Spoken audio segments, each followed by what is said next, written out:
পয়লা বৈশাখের রান্না মোটামুটি কমপ্লিট করতে পেরেছি, প্রায় 1:45 এখন বাজে। রান্না কমপ্লিট করেছি। আর এখন এই যে নিম পাতা ভাজা গুঁড়ো করছি, এই যে আলু ভাতে দিয়ে মাখানো হবে নিম পাতা, যেহেতু তেতো খেতে হয়। আর এটা হচ্ছে ওই নোটে শাকের একটা ঘন্ট, বড়ি দিয়ে আলু দিয়ে।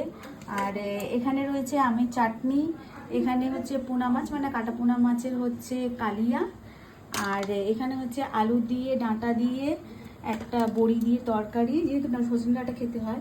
আর এখানে হচ্ছে পাবদা মাছের একটা তরকারি, পটল ভাজা। আর এখানে রয়েছে, দাঁড়াও দেখাচ্ছি, 1 মিনিট, আমার সমস্যাটা নিতে হবে।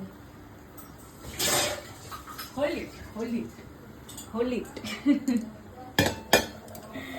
এই যে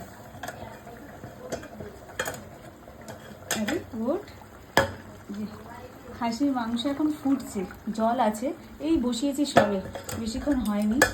আর এখানে রয়েছে হচ্ছে ভাত, ভাত হচ্ছে।